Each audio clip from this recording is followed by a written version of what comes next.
For more on this latest plan to defeat the Islamic State, I'm joined by Andrew Borene from the U.S. state of Minnesota. He's a defense council advisor for the Truman National Security Project here in Washington. Andrew, welcome back to our broadcast. First, what do you make of the House authorizing President Obama to train and arm moderate Syrian rebels? Obviously, it still has to get approval from the Senate, but I want to get your thoughts on that vote. It's a very important vote. It's important for the president's initial strategy here that Congress work with him. It is not a formal authorization for the use of military force akin to what we saw after the 9/11 attacks. What it does do is authorize the president through the Department of Defense and through Secretary Kerry at the Department of State to vet, train, and equip Syrian opposition fighters who will take the fight to ISIL on the ground and push back the real estate they occupy with their terror regime. That's a really important point that you make, vet. Who are the moderate rebels? Because Senator Rand Paul today said the Obama administration doesn't even know who they are. Well, there's certainly the Free Syrian Army. There are a number of other groups. Undoubtedly, it will be complicated, and it will require some time to do the vetting. And with this authorization that Congress passed today, there's a need for a 90-day reporting requirement from Secretary Hagel at the Department of Defense. So not long after the November elections, the Pentagon will be giving reports on the status of the training and the equipping and the vetting. And it's entirely possible that Congress may reinvestigate the possibility for the need for a more broad authorization for use of military force, or perhaps new legislation to address the ISIL crisis in Syria and Iraq. Rand Paul, a Republican Democratic Senator Tim Kaine, said that Americans won't support the U.S. policing a region that can't police itself. Is there any guarantee that that can happen? Well, really, there are four key elements to the president's strategy that Congress is supporting.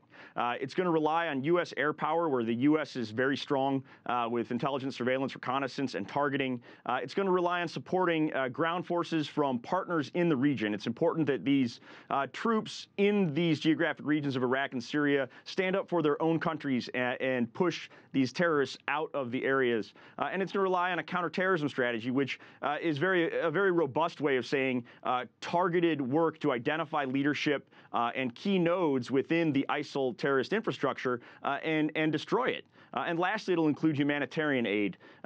So the president is going to, in order to accomplish all four of these, needs to rely on political change and regional partnerships in the Middle East. He's made it clear that United States conventional military force deployment on the ground in Iraq or Syria is not the answer. Certainly many national security analysts would agree with that. And so it's a critical juncture in the fight against ISIL to see an international alliance form that will provide ground strength and allow the United States to do what we do best from the air and in terms of strategic support. Andrew, a lot of people talking about this partnership, though. In an op-ed piece this week, Thomas Friedman in the New York Times brought up a couple of points. The rebels will be trained by the Saudis, while at the same time it's one of the biggest sources of volunteer jihadists in Syria. He also says Qatar is with us on Mondays, Wednesdays, and Fridays, against us on Tuesdays and Thursdays. Fortunately, they take the weekend off. I mean, it's rather flip.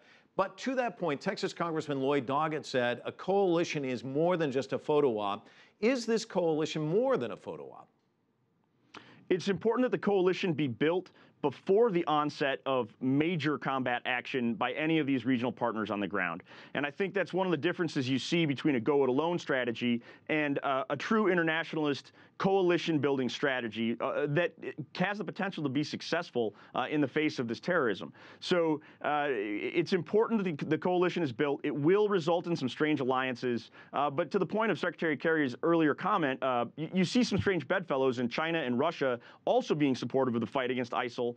And it's important to remember that the moderate Syrian opposition it may find ways to strike ceasefires with the Assad regime in order to take the fight to ISIL. So it is undoubtedly a complicated situation. There are no easy answers here, but through doing the coalition building work in advance and developing a strategy that's well-resourced, I think that puts the United States in the best position to lead a truly international coalition to successfully destroy and eliminate ISIL from the region. You're talking about strange bedfellows and how complicated it is. The Iranian Foreign Minister Zarif said today while speaking to the Council on Foreign Relations that these people are getting into Iraq and Syria somehow, and they're not coming through Iran, and you must look for the address where they are coming from. And he said He believes the address could be found sitting around the table in Paris.